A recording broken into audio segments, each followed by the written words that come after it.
Hello and welcome to Backlisted, the podcast which gives new life to old books.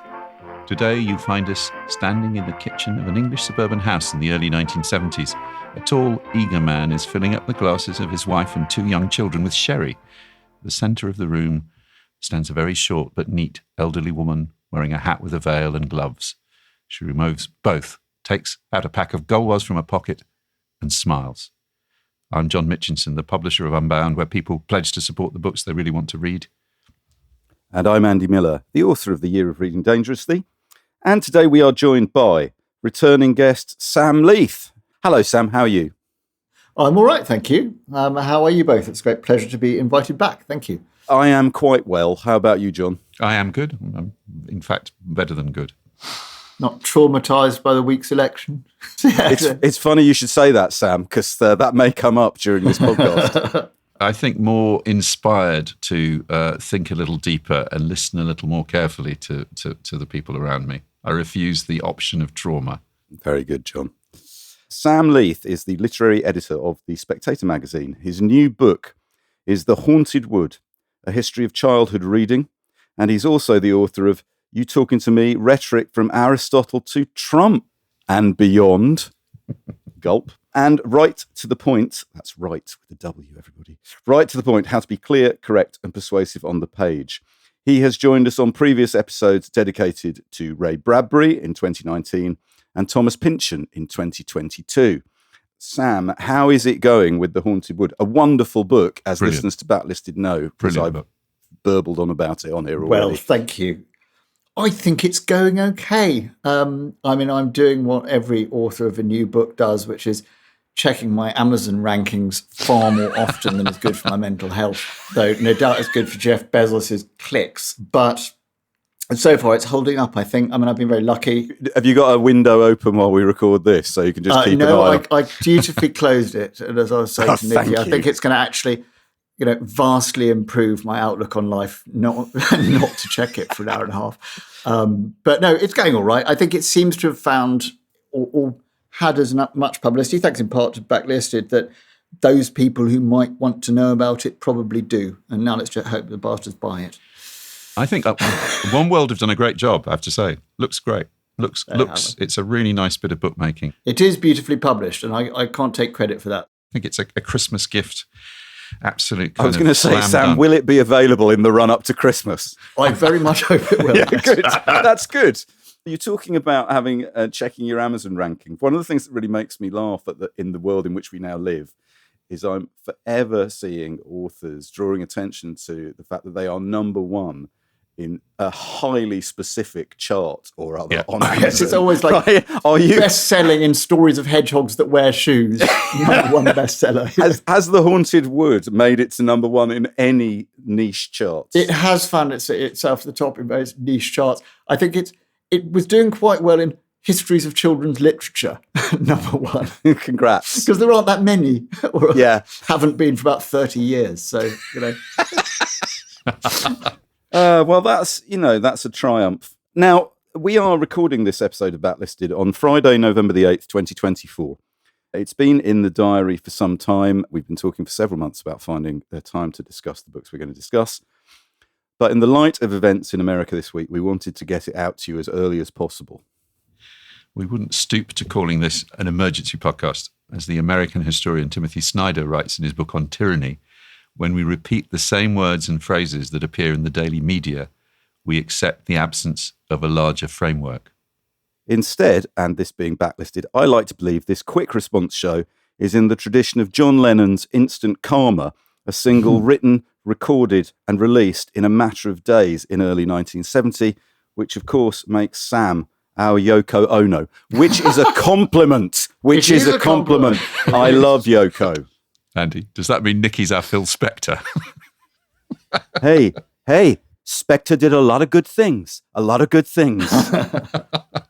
Well, anyway, after the US election result, it dawned on us that a book we're here to discuss, Grinny by Nicholas Fisk, has a sequel entitled You Remember Me, the plot of which may be summarised as follows. A TV celebrity becomes the head of a mass populist movement, leading the country into fascism at the behest of an alien power.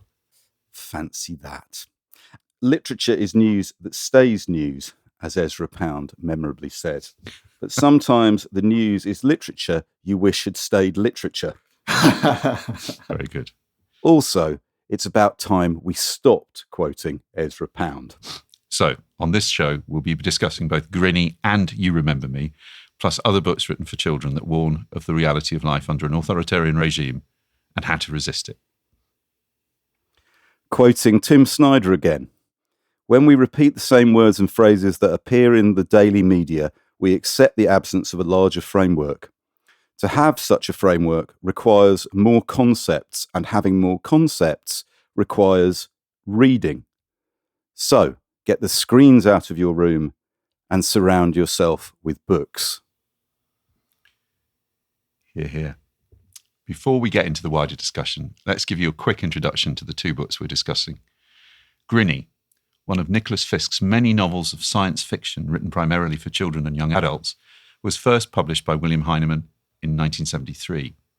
Set in the suburban home of the Carpenter family, it is told mostly through the diaries of the 11-year-old Timothy Carpenter.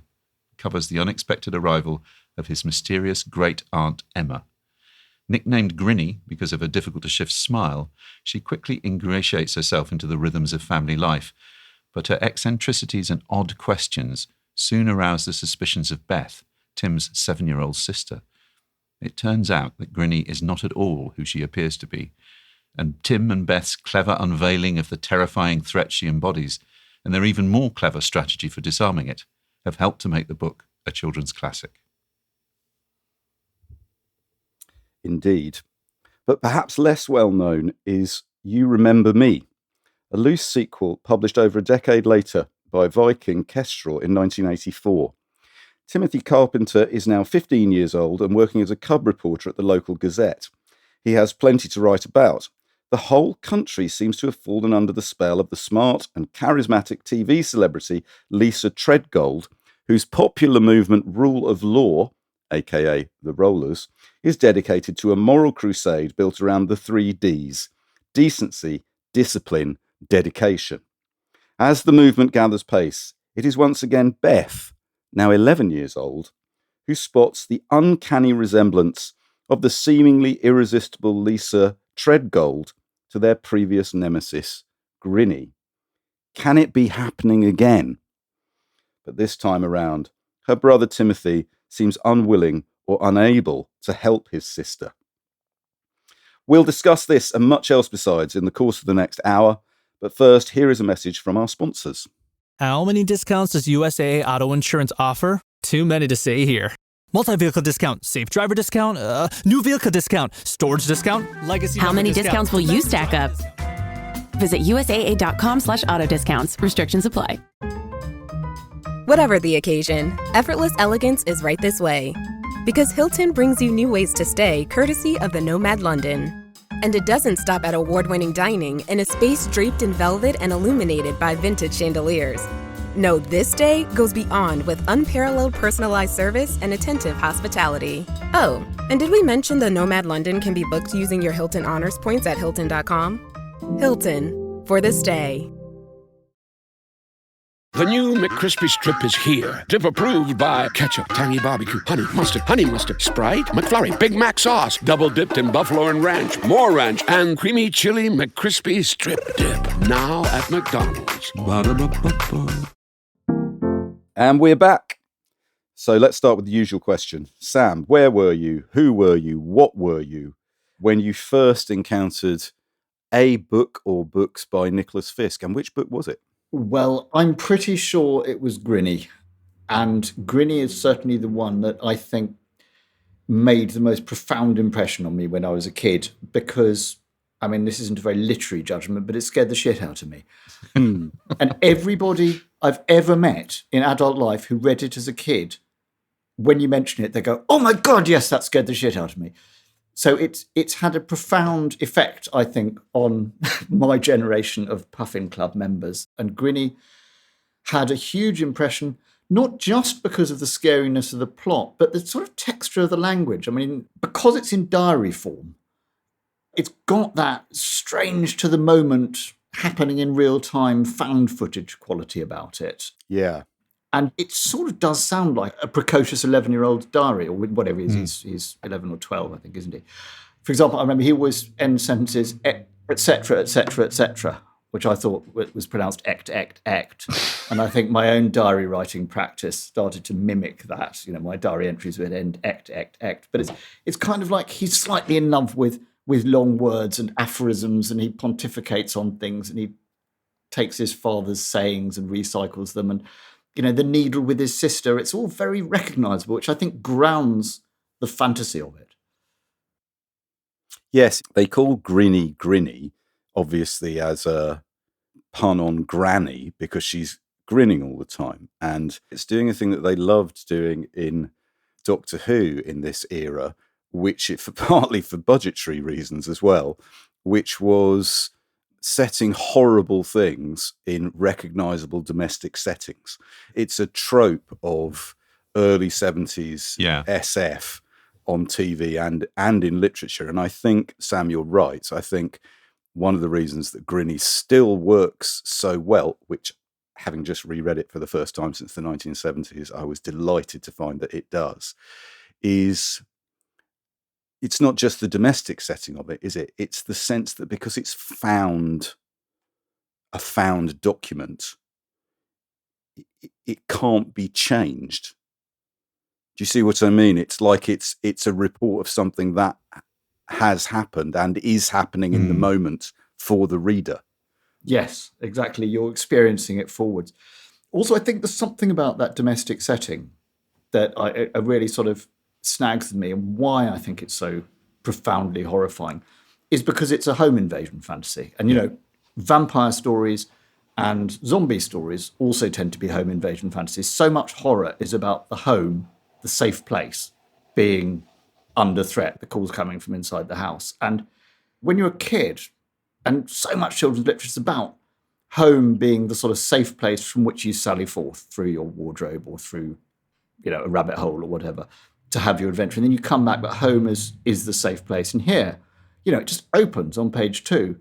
This weird old creature presents herself at the door, and you, as a kid, go, "What the hell? Who's this?" And the parents go, "What the hell? Who's? Oh, yes, I remember you. Come on in. Why don't you come and stay?" And so the parents were protectors. You always get the parents out of the way in children's stories one way or another. But in this case, they're there, but they're just useless because something's going on that has washed their minds. So I think that's a really profound digging into a particular sort of childhood terror. The people who are supposed to protect you, are in fact incapable of protecting you. Yeah.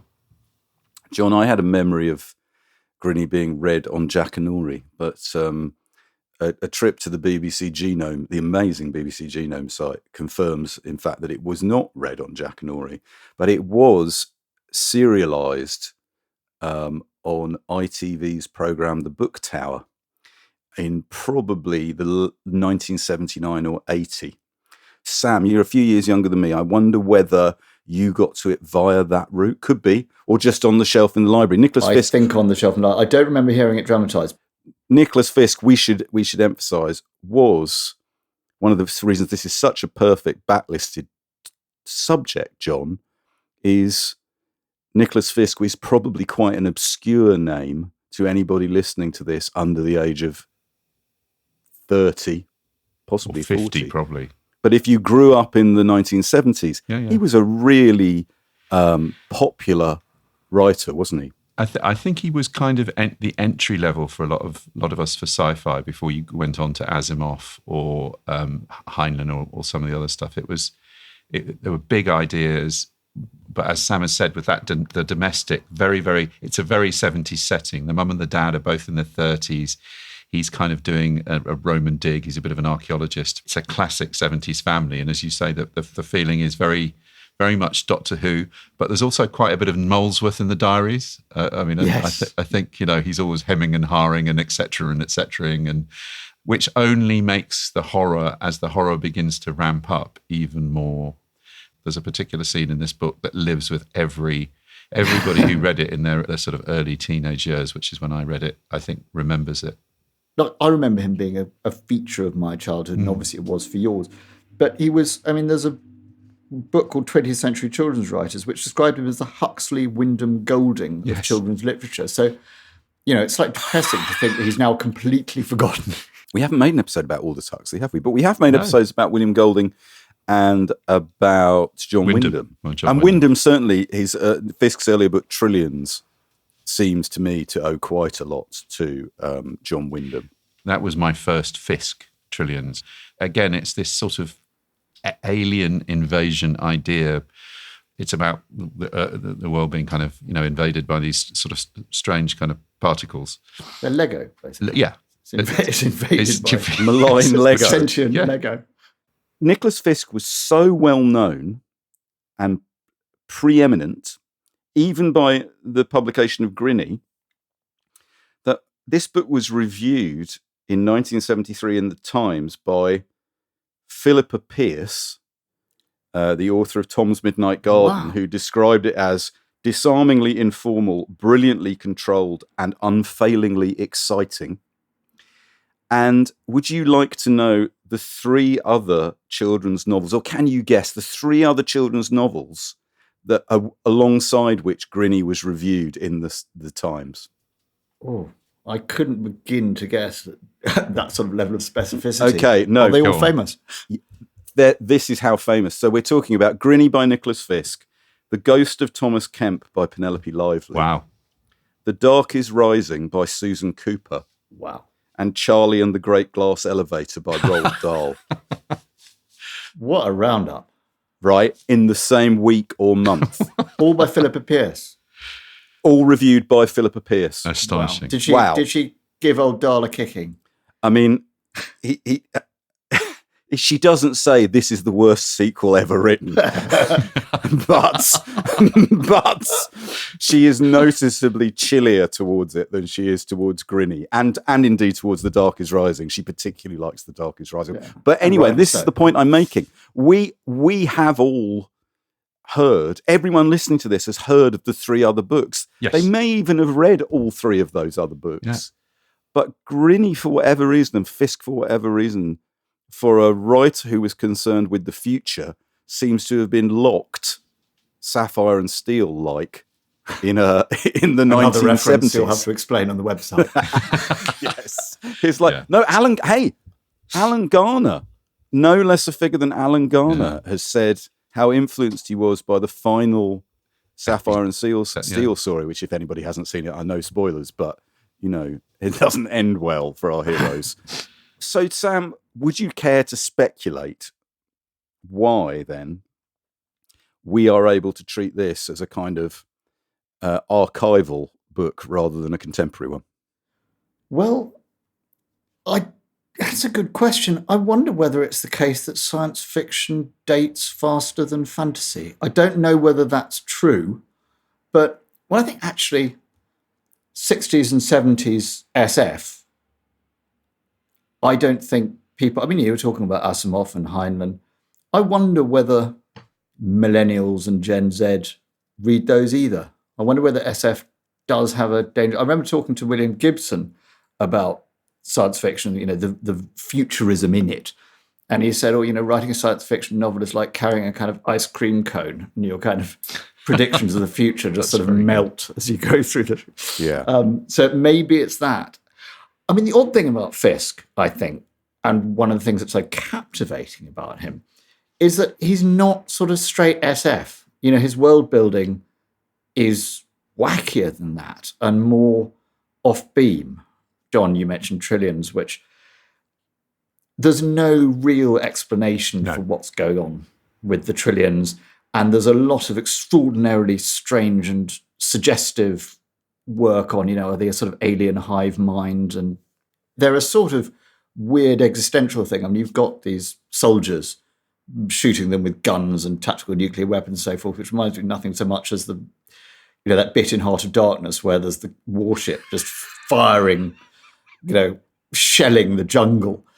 And in his other books, Rag of Bone and Hank of Hair, which starts as a science fictional premise.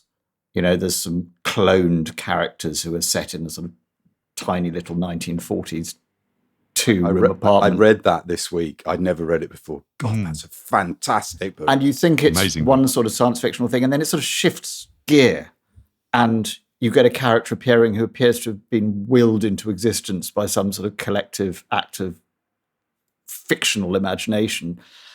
And in Grinny, I think the stuff that stays with you is the stuff that's deeply unheimlich, on a kind of Freudian, like, it's not like there's an explanation for, oh, she's an alien, or she's a robot, or this is the setup.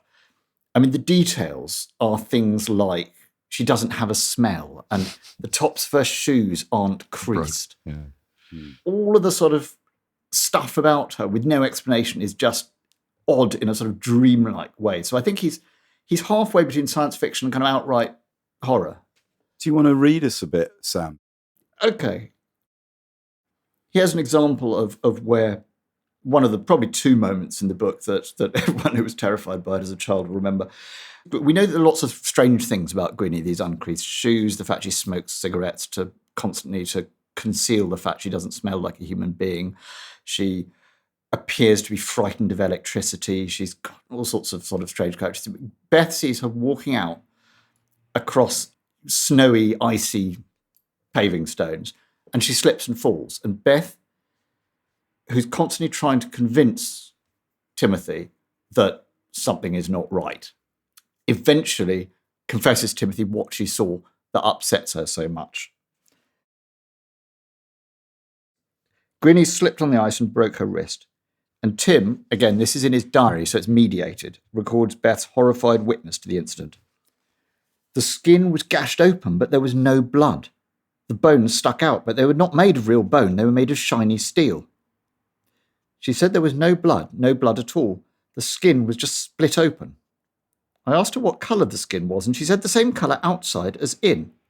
I said, well, there must have been meaty stuff where the bones were, but she said no. There was nothing but the steel ribs, and that the skin was just a thick layer, like the fat on a mutton chop before it's cooked, but with a tear in it. The fat on a mutton chop. I know, it's Jesus. so good. I love that. And those spokes, it's like the spokes of an umbrella. She's a sort of kind of collection of rods in her arm rather than even just a single metal bone. Which again, where's that come from? It's funny you say a collection of rods, because these Fisk novels most reminded me of Rod Serling's The Twilight Zone. They take a what if and run with an idea. Fisk wrote a really interesting essay called One Thumping Lie Only, in which he says what you can do with a SF story is present one thing that is untrue to your child reader and then ensure that everything else that flows from it feels totally authentic. And I think, for what it's worth, that sense of terror, what we would come to call body horror in a David Cronenberg way, is right there in Grinny, isn't it? The idea, and as you say, Sam, the decision to compare that non-body to a piece of animal meat is very, very full on for a 1970s novel supposedly for children. It is. It's dramatic. They pick up that animal analogy in the extraordinary final sequence of the book. But the other thing, I think, the visceral unheimlich is also, feels like a very 1970s thing. It's kind of language and attention to language. And Beth in particular spots that she does inappropriate things. She offers a cigarette to Timothy. Do you smoke, Timothy?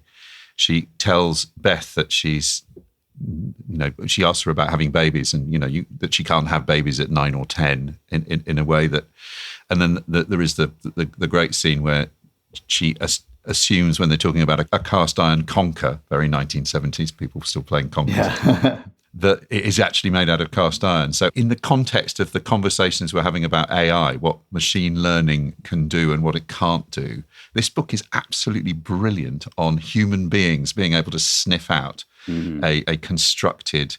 Grinny is a machine learning experiment, a large language kind of program that is able to write itself quite quickly, but is still vulnerable to actual human intelligence.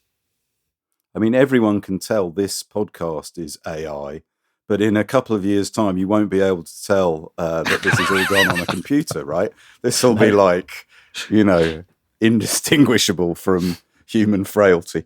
Can I read you the blurb on the back of the original edition of Grinny, 1973? Yeah. Grinny appears from nowhere in the station taxi and says she's Great Aunt Emma. But Tim and Beth soon realise that she isn't even human, that she is as dangerous as a time bomb and has some fearful task to perform which involves them. Another highly original, exciting science fiction story by the author of Space Hostages and Trillions. That's it. That's it. No messing about. No messing about. And what's on the cover of this original Puffin edition?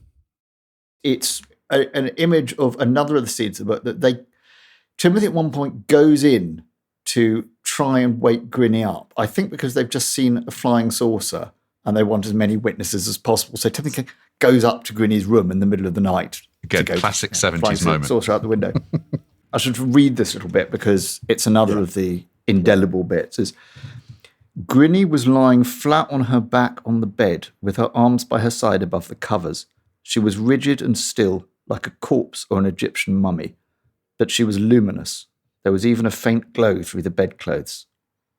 I went closer, I wasn't frightened yet, and saw another thing. Her eyes were wide open. She was staring at the ceiling, staring at nothing, and her eyes were lit up from inside, like water when you put the lens of a lit torch in it. Her mouth was open. She was grinning. I don't mean she was making the movement of smiling, I mean her mouth was set in a grin, and from her open mouth I thought I heard a slight fluttering, twittering sound, but it might have been my own pulses. I think it was the reflection of her luminosity on her teeth that made me give a sort of scream. Yes, it's so good. The teeth are wrong. There's the wrongness and the image of the torch in water. I mean, you can see that so clearly. And, that's the point at which I think Timothy's fully on board with the idea that all is not strictly okay with Great Aunt Emma. Hey, now, Sam, you write about this section, I think, in The Haunted Wood itself. I'm going to ask you to share that with us in a moment. But could you just, for listeners, say what The Haunted Wood is in your conception of this book and how it applies to Fisk? Well, I argue in the book that children's writing has always been closer to those original forms of storytelling, fairy tale and folk tale and myth. And of course, in folk tale, certainly in European folk tales, the wood is the place that the protagonist goes in order to face danger. It's the wood at the centre of which is Baba Yaga's chicken-legged hut, or the wolf, or the candy house. It's Hansel and Gretel's wood. Idea was that in children's writing, very often, one way or another, the protagonists are going to head into a place, a haunted wood, which is, at the same time exciting and a little bit scary, and that you come back from sort of changed. And I think for Fisk, which is why the connection I make with that concept of the haunted wood, I think sort of outer space is his idea of the haunted wood. It's somewhere really alien and sort of dangerous and transformative. And one of the odder subplots of Trillions is that there's an astronaut in it who's a sort of retired astronaut who has been completely traumatized by his experiences when his mission went wrong and he was drifting in space. And he tries to explain to the child protagonist, space is just, you think there's nothing there, but it's not just nothing. It's alien.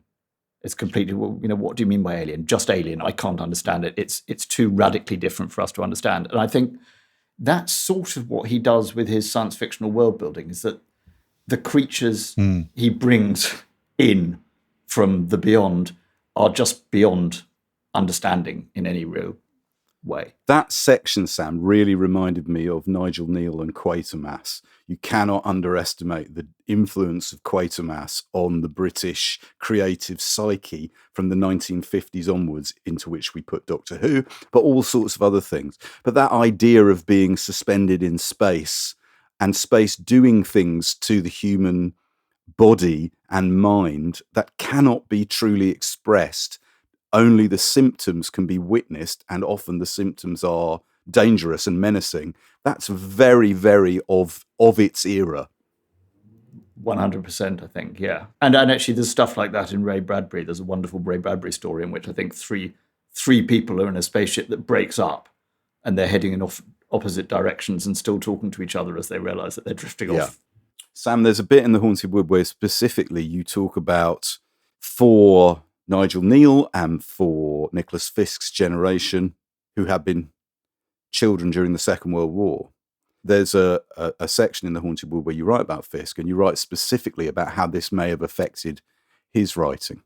Oh, well, I think undoubtedly, in the same way that when you read J.G. Ballard's memoir, Miracles of Life, you could suddenly see that all the things you thought were surreal, the empty swimming pools, the abandoned aeroplanes, were his childhood. And there is a sense in which you could, if you read Fisk's really interesting memoir, Pig Ignorant, which is a memoir of his late adolescence and young adulthood, it's suddenly a lot of what. And when was that published? In the early 90s, is it? That was Pig published Ignorant, in 92, yeah, that's right. Yeah. Fisk, we should say, incidentally, his real name was David Higginbottom. So Nicholas Fisk was a sort of, was an invention himself. But yeah, in 1992, he looked back and he described his wartime experiences, some of which go very directly into Rag and Bone, a Hank of Hair, and one of which I think goes into Grinny. And I'll read this bit. In a short memoir published as part of Walker Books' teenage memoirs series, Pig Ignorant, Fisk described his adolescence and young manhood in the run-up to the Second World War. It has as its epigraph a line from Victoria Wood. I believe we all have a certain time in our lives that we're good at. I wasn't good at being a child. Much of that short book narrates his attempt to leave his childhood and find a secure identity as a young adult. For Nick, school is over. He's free. He's his real self at last. But the child is never quite left behind. Fisk's narrator self introduces us to his adolescent self as a walking, talking, breathing, solid ghost. Not the ghost of someone dead. I'm still alive. His flesh is my flesh. His heartbeat is my heartbeat. Because he is me, but so long ago.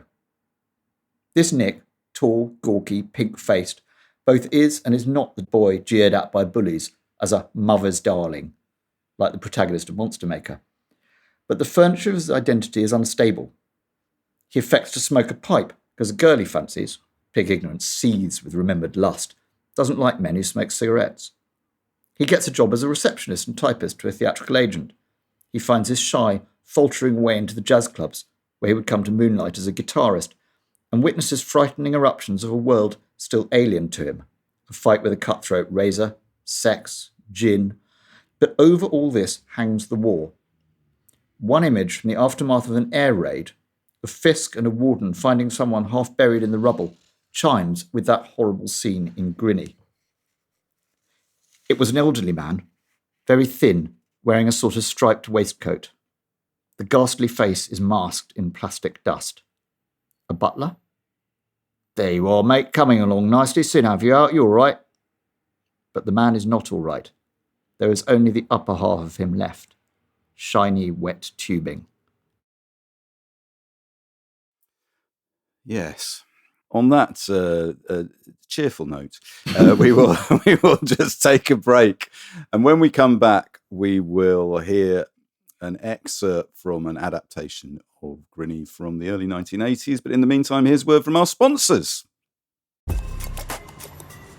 New Vitamin Water Zero Sugar Pineapple Passion Fruit is packed with vitamins. Just like the amount of peas we packed in that sentence. It's packed like your tote bag. The one you stole from your ex. Or your overpriced half a studio apartment. Or extra rushed rush hour traffic. Packed like your calendar. Triple booked at 5, of course. Grab a Vitamin Water. Did we mention it's packed with vitamins? Finding a new job is stressful. But with Indeed, it doesn't have to be. Just fill out your Indeed profile with your skills, experience, and desired salary. The more you fill out, the better your matches will be. And hearing from hiring managers will be 2 times more likely. Relax. That's your Indeed profile sending opportunities your way. Indeed, the world can work better. Switch to Verizon Business and get more from your internet without paying more for your internet. Get LTE Business Internet starting at $39 a month when paired with select business mobile plans. That's unlimited data, and with it, unlimited possibilities. Start saving today with Verizon Business, ranked #1 in small business internet customer satisfaction by J.D. Power. Starting price for 25 megabits per second LTE internet plan with smartphone plan savings, plus taxes, fees, and economic adjustment charge. Terms apply. For J.D. Power 2024 award information, visit jdpower.com/awards. Hi, I'm Bob Keeshan. Welcome to CBS Story Break. Usually it's fun when a relative comes for a visit. But what would you think if a relative showed up whom nobody remembered? That's what happens to Tim and Beth when Great Aunt Emma arrives at their house. And that is when the trouble starts. Today's story is about a close encounter of a dangerous kind. Based on Nicholas Fisk's book, here is Grinny. Instant reaction. That's when the trouble starts. I think it's more jocular, really, than I'd have preferred for the book that traumatized my childhood. Put some respect on her name. Yeah. As we've established this week, they do things differently in the States. So now we're going to move on to discussing Nicholas Fisk's sequel to Grinny, which was published in 1984 and is called You Remember Me! ! And we should just say that You Remember Me! Are the magic words that in the first book Grinny uses to hypnotize any adults she comes into contact with. She says, "You remember me?" And they go, but yes, of course, come in. So this book repeats that phrase, "You remember me!" not question mark, exclamation mark. And I'll just read you the blurb on the back here. And then I'll ask John, I think, to comment on this novel. So this was published in 1984. Timothy Carpenter is a junior reporter on his local newspaper. His lucky break is a chance to interview the famous TV personality Lisa Treadgold. Her effect on him is so hypnotic, it's not long before Timothy and his friends are persuaded to join her new political party. Yet, as Timothy is to discover, Lisa has some very odd traits, like constantly eating chocolates. When boiling water is accidentally spilt over her, she seems to feel no pain. And Timothy's young sister Beth and her friend Mac seem to hate Lisa and all she stands for. Why are they so desperately opposed to her? And what on earth are they so frightened of? A tense, exciting science fiction story by the author of the immensely popular Grinny. John, what did you think when you were reading this novel this week? Well, I'd not read it before. In fact, I'd never even heard of it before. It's fairly early on in the book, you get the feeling that you're revisiting familiar ground. Sam's rather brilliantly used the word unheimlich.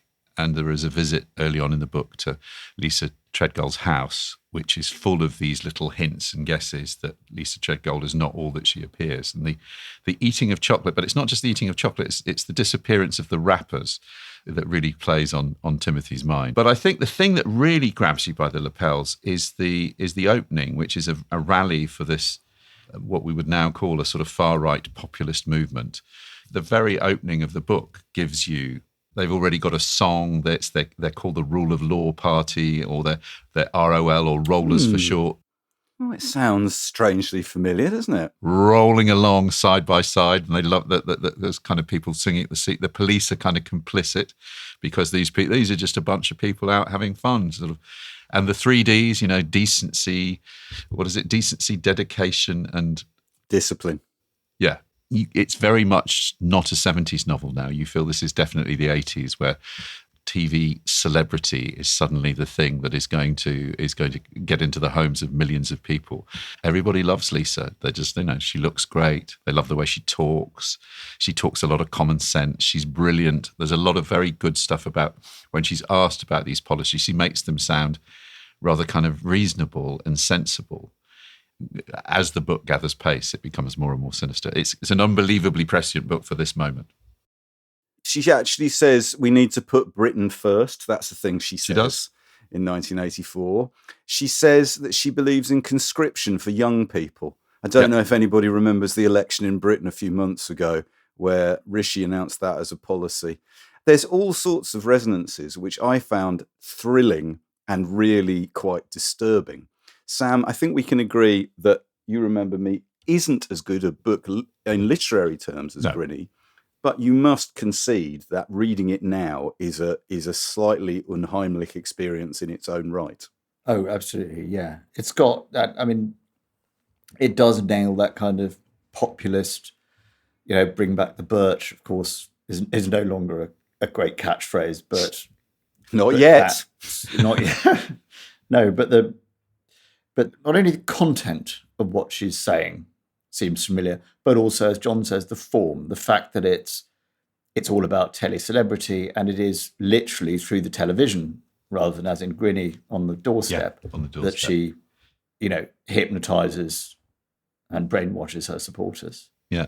There's a very telling bit at the end of the book. For those who are listening, I'm sorry to spoil it, but it turns out that Lisa Treadgold isn't human either. But one of the reasons this book is not as good as Grinny is there is one of those kind of Bond villain confessions where she gets all the main characters together into a room and then explains to them exactly what the cunning plan has been.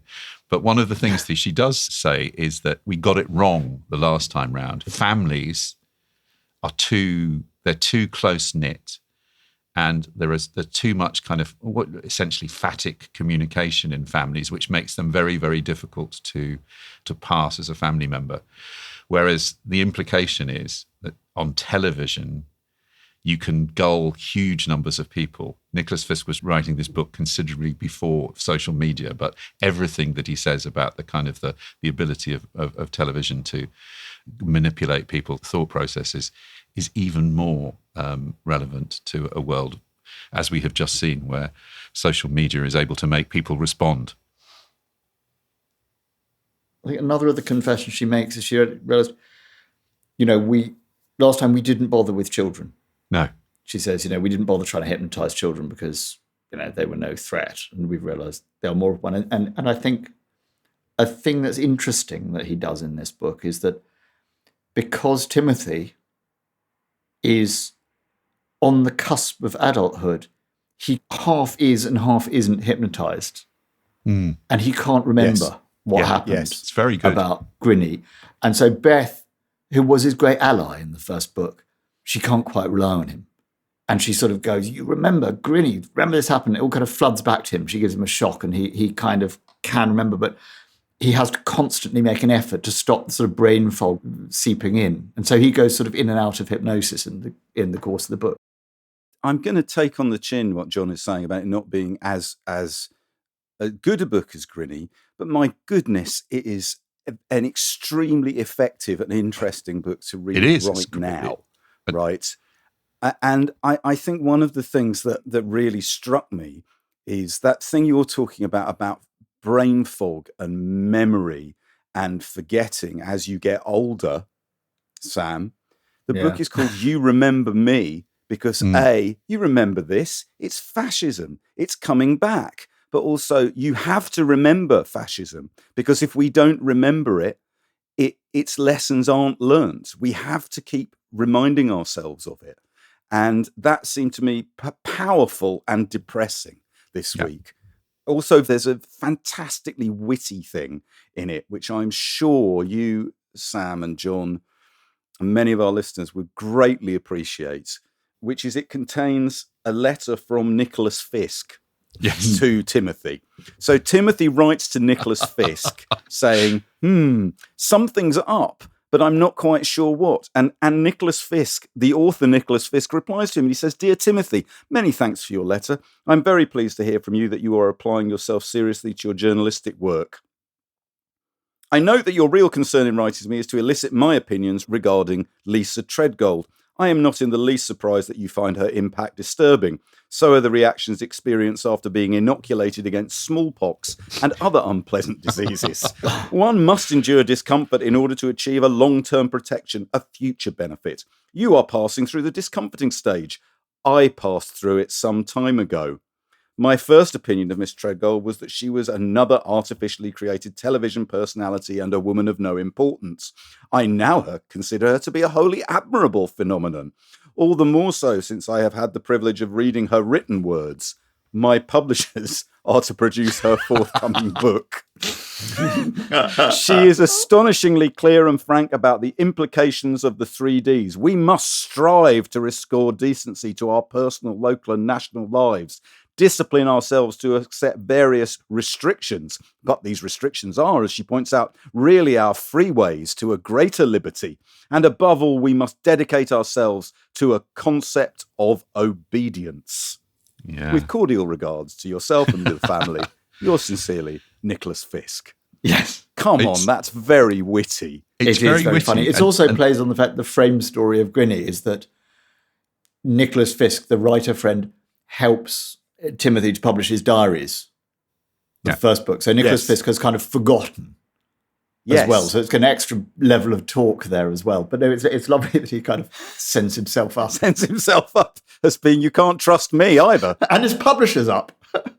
I might just read this little section, Andy, just going back to your point. It is quite remarkable to read a book that is written in 1984 that is as kind of on point as this. It's early in the book when Fanny, the reporter, who's a kind of left-leaning kind of sort of feminist reporter for the Gazette, is upbraiding young Timothy, for not seeing that Lisa Treadgold is potentially, operating the fascist playbook. I mean, it's a conversation that's being run in kind of social media and households across the world at the moment. But I think it's very well done. She, says, you should read some history, sonny boy. Read about the black shirts and the Gestapo and concentration camps. That's not the same thing as Lisa Treadgold. Hitler was a fiend. Lisa's just a very beautiful woman with strong opinions. Do you mind her being so beautiful? Timothy asked innocently. These words made Fanny so angry she stopped the car. Listen, Dumbo, she said, glaring. I realise I'm no oil painting and I'm not rich and I'm not famous and no one wants my autograph. And you smoke too much, Timothy said cheekily, trying to make her smile. Really, he was quite afraid of her at that moment. She looked fierce.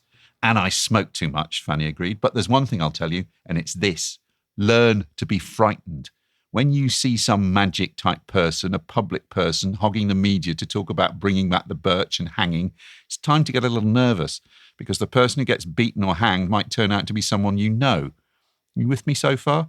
Timothy said, okay, so far.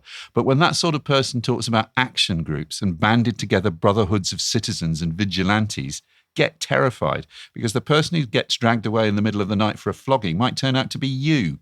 Yes, you, simply because you're a decent, normal, pleasant, dim human being, the sort of person who just happens to get in the way of the bully boys and bully girls. Do you understand, Timothy? And so on. It's good, Sam, I wonder whether you would care to comment on the female roles in Grinny and You Remember Me. Well, as our former Prime Minister used to say of his religious faith, I think Fisk's feminism is a bit like Magic FM in the Chilterns. The reception kind of comes and goes. Oh, glorious. Beth, in some sense, is the hero of both books. Absolutely. Yeah. And that's absolutely terrific. But on the other side of the ledger, in Trillions, there's a very sort of disturbing subplot which has to do with, a good-looking 9-year-old who's constantly flirting with the soldiers. Yes. That I think would tend to be red-penciled in almost any publication now. Different times, Sam, different times.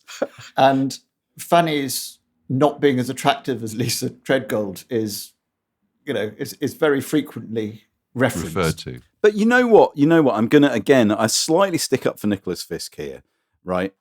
It seems to me one of the things that he's very interested in and gets energy from is challenging a stereotype.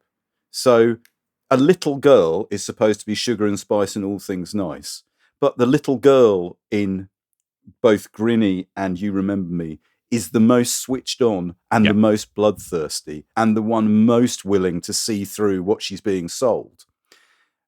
Grinny herself, the central idea of that book is you take the sweet little old lady and you make them a demon, a robot demon, inhuman. You make them inhuman. And Lisa Treadgold in You Remember Me, we're constantly being told how beautiful she is. You can't trust these women, clearly, is the unfortunate message coming through. But at the same time, you can. Because, as you say, he gives agency. The dad in these books and Timothy kind of blunder along. Feckless. Unseeing. And it's down to the women to help them see the truth. So I don't know. I think it goes both ways. But, Timmy and his dad have his whole thing. Timmy pompously repeats his dad's maxim, women always win, W-A-W. Yeah. And there's a whole series of riffs on how the problem with Beth is that you try arguing with her at one point and she's completely irrational and comes in on another. And you can't really have a proper argument with a woman, which feels like straightforward old 1970s sexism to me. But you're right. Beth is the heroine. I mean, I also would like to say, Sam, I think it's so true what you were saying earlier about science fiction being the dominant storytelling mode of a particular era of the 60s into the 70s. And we know it goes above ground, don't we, in the mid to late, well, probably starting with 2001, A Space Odyssey, but then it becomes massively popular in the mid to late 70s when we're kids because of Star Wars. Star Wars. Yeah, it's about a decade and a half, isn't there, where it's basically... It's the respectable genre. Grinny got a fantastic review when it was published in the TLS. But then a few years later, when A Rag of Bone and a Hank of Hair is published, that too is reviewed in the TLS. And this is the first paragraph of the TLS's review of this book and a couple of others. And it's fair to say by this point, SF fatigue has set in. Young readers, possibly already somewhat infected by gathering gloom about their continuing future on this planet, can hardly be expected to welcome novels which simply reiterate that the worst is indeed going to happen, without also having something a little more consoling to offer as well. In some futuristic stories, for example, most humans are seen to have reverted to a brutish type of feudalism. Another favourite vision describes a more orderly but arid universe, closely overseen by passionless arbiters. Children today, putting such books down at the end, therefore, can at least be grateful that they are still in the 1980s, warts and all, rather than living in much worse conditions during the centuries to come. So while all three novels under review here assume that there will at some time be a nuclear holocaust, what remains of the future after that is usually shown to be an unpalatable, dreary business. I mean, I think that says it all in terms of what was shiny and new in 1970 is dystopian hackwork as far as critics are concerned 10 years later. It's interesting. Dreariness is what they pick out. Because, I mean, there's always been a sort of twin strand, hasn't there, in science fiction? There's the sort of post-moon landings, rocket ships to the stars, colonizing Mars, adventuring in foreign planets, like kind of 19th century tales of imperial adventure gone interstellar. And then there's been the sort of post-bomb type of science fiction, which relies very heavily on the idea that, we're all screwed. But that's not that itself. Ordinarily, those futures are sort of exciting, but horrible. You think of them as sort of Mad Maxy rather than... I mean, look, in cinema, you go from, say, 2001 A Space Odyssey, where you're overwhelmed by the technology that's being presented to you, a mystical vision, right? Yeah. Whereas by the time you get to Alien, everything is dingy and boring, right? The march of pseudo-realism into sci-fi seems to me quite a significant Blade Runner. Or sci-fi noir. I think that's well put, yeah. Yeah, it's interesting. Sci-fi noir, you could call it, yeah.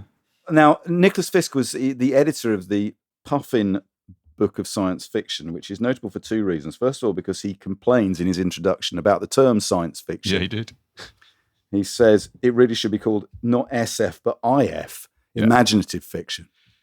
He said it was miserable, and science fiction. Yeah, well, lots of SF writers complain about it nowadays, don't they? They say it's SF for speculative. Speculative fiction, exactly. SF, and in a sense, that's what Fisk is all about, right? It's speculative fiction. He says here, what if an old woman turned up at your doorstep who turned out to be a robot? What if the world is going to end next Tuesday. What if we are about to swap high tech for mystical powers? That's the one big lie he talks about. And then from there, you build the speculation about what that world will be like. But I thought you would both be amused by what Fisk included in the Puffin book of science fiction. Oh, yeah. And remember, this was published by Puffin. An extract from The Clipper of the Clouds by Jules Verne. An extract from The War of the Worlds by H.G. Wells. An extract of The Horror of the Heights by Arthur Conan Doyle. He's just warming up. Harrison Bergeron by Kurt Vonnegut. Wow. Yeah. Confluence by Brian Aldiss. Brilliant. Of Polymoth Stock by John Christopher. The 9 Billion Names of God by Arthur C. Clarke. Excellent. And There Will Come Soft Rains by Ray Bradbury. Nicholas Fisk was not mucking about. No. I don't think one of those is a children's story. No, none of them are. None of them are children's stories. Those Puffin anthologies were amazing, though. It's like the Alan Garner's Book of Goblins. It's got poems by Wallace Stevens and William Carlos Williams in it.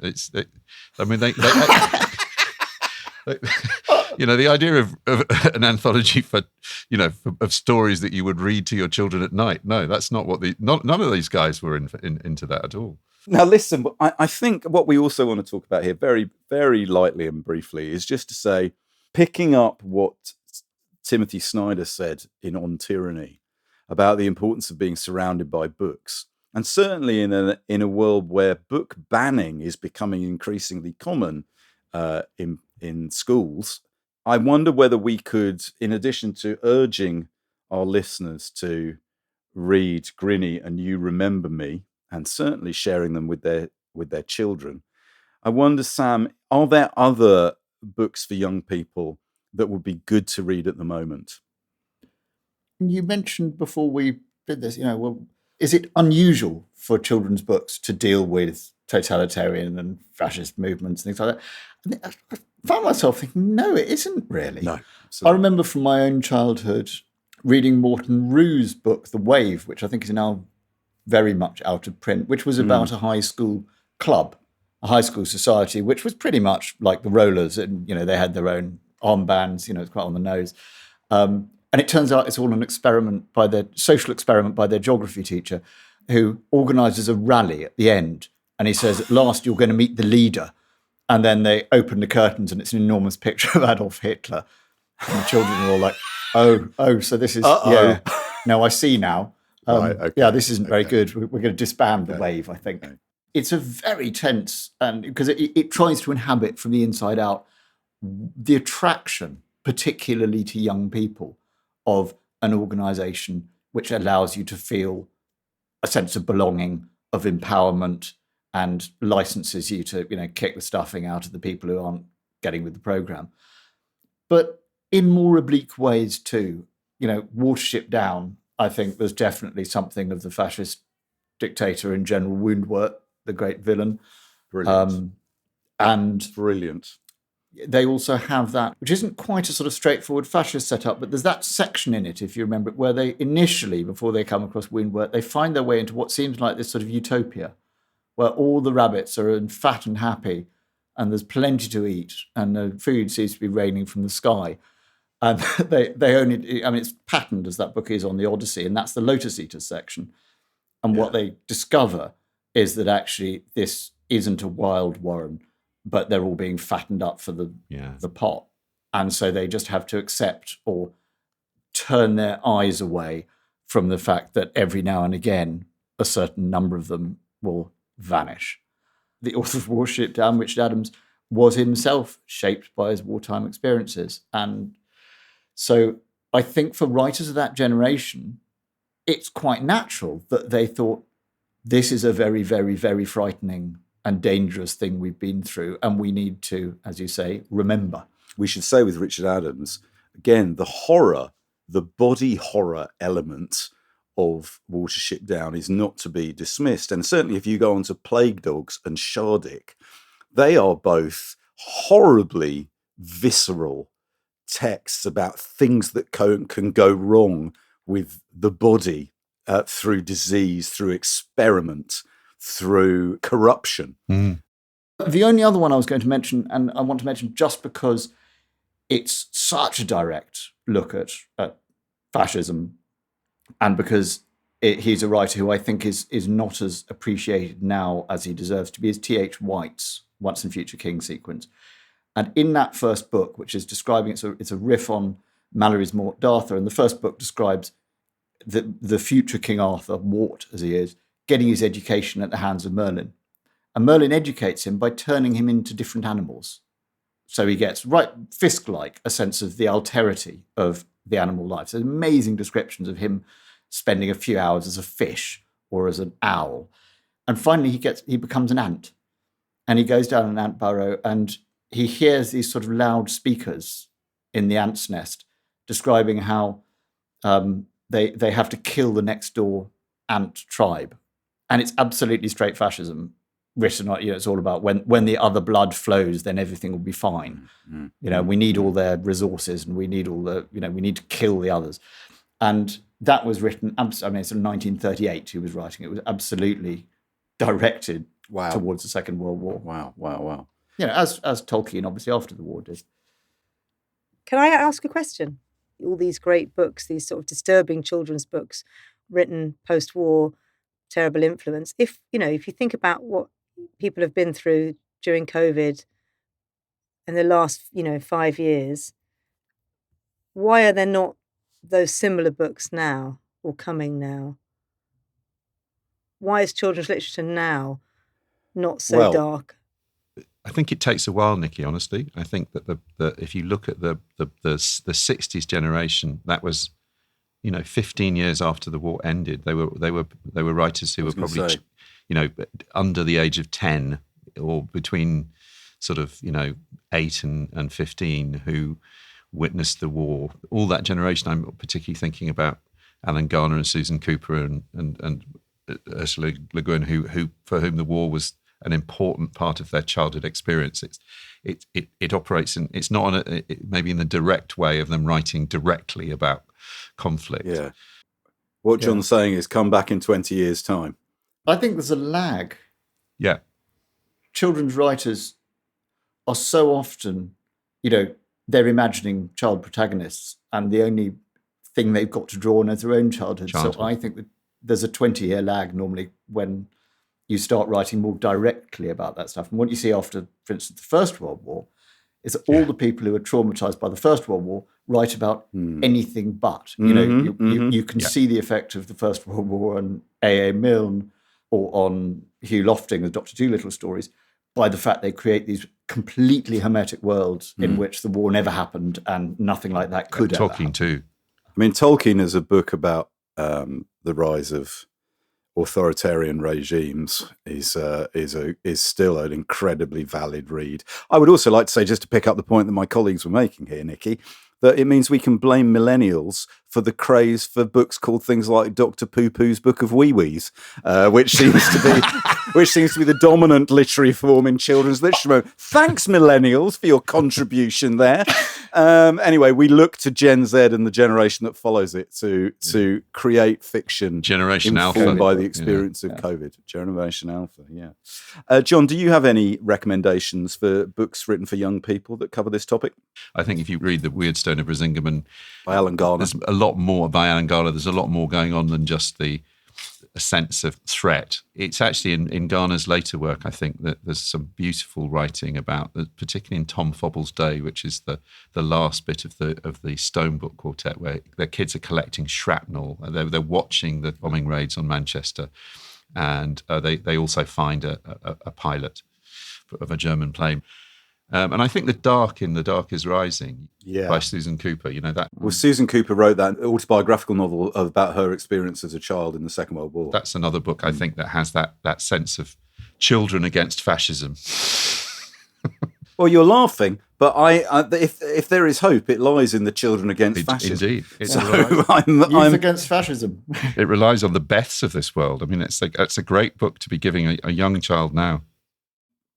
I would like to recommend to people the following texts in whatever form you find it. You should watch The Daleks. Yes. or Genesis of the Daleks, the Doctor Who serials written by Terry Nation, novelised respectively by Robert Whittaker and Terence Dix, because they are directly informed. Daleks as a metaphor for Nazis is complete with experimentation. I would love to recommend to listeners, you need copies. If you don't already have a copy of The Tiger Who Came to Tea, which of course you do, and When Hitler Stole Pink Rabbit by Judith Kerr, you need those in your house. They need to be in your house so that anyone who visits, be they children or adults, can pick those up, read them, and understand what they were informed by. And finally, I would very much like to say that if you have not read, or the children in your life have not read both V for Vendetta and Watchmen by Alan Moore, different artists, David Lloyd and Dave Gibbons respectively, they are fascinatingly deep, intelligent explorations with no easy answers. This is the point. So anyway, everybody, thanks so much. We hope you've enjoyed this discussion. And that's where we must leave it. Huge thanks to Sam for reminding us that as far as ideas are concerned, the past isn't even past. And also to Nikki Birch for turning our loose talk into a tight, broadcastable discussion. If you would like show notes with clips, links and suggestions for further reading for this show and the 225 that we've already recorded, please visit our website at backlisted.fm. If you want to buy the books discussed on this or any of our other shows, visit our shop at bookshop.org and choose Backlisted as your bookshop. And we're still keen to hear from you on... no, we're not still keen to hear from you on X. If you're still on it, get off it. What are you doing? But other forms of communication are available. Facebook, Instagram, Blue Sky, wherever else you feel compelled to write from. If you want to hear Backlisted early and ad-free, subscribe to our Patreon, which is patreon.com/backlisted. Your subscription brings other benefits. If you subscribe at the lot listener level, for rather less than the subscription fee for joining a political party, you get not one, but 2 extra exclusive podcasts every month. Lot Listed features the 3 of us talking, recommending the books, films and music we've enjoyed the previous fortnight. For those of you who enjoyed our What Have You Been Reading slot, that's where you'll now find it. It's an hour of tunes, musings and superior book chat. Plus, Lot listeners get their names read out, accompanied by lashings of praise like this. Kate Inglis, thank you. Lottie Clark, thank you. Robin Pera, thank you. Louisa Bowe, thank you. David Proud, thank you. Joe Duddy, thank you. Nicola Puesi, thank you. Philip Eskenazi, thank you. Michael Ross, thank you. Stu J. Allen, thank you. Sam, is there anything, is there any last nugget of wisdom or Cassandra-like warning regarding these books or Nicholas Fisk you would like to leave us with? Well, I don't know if it's a nugget of wisdom, but I remember reading Alan Moore saying once that he had people come up to him in the street saying, I love that character, Rorschach, he's the best. And Moore just wandering away in absolute horror. You people have taken entirely the wrong message from this book about this kind of violently inadequate psychopath, and you're identifying with him, which I guess shows that, everything's available to the reader's interpretation. Thanks, Sam. Yeah. Also, we should add Timothy Snyder. Certainly in these troubled times, the more you read, the better you get at decoding what's happening. Yeah. I know that On Tyranny book is a handbook for the next year. Timothy Snyder's On Tyranny? Indeed it is. We'll put a link to that on the website as well. Thanks very much, everybody. We have so enjoyed this discussion, and we have so enjoyed doing this tiny, tiny, tiny thing to let you know that life goes on, and so do we. And join us in a fortnight's time when we will be quizzing somebody not about authoritarianism, but celebrity, Hollywood celebrity. And that's all I'm going to say. That's all I'm going to say. Rather different show. Thanks, Sam. Thanks, John. Thanks, Nikki. Good. See you next time, everybody. Bye. Thanks for listening. Bye.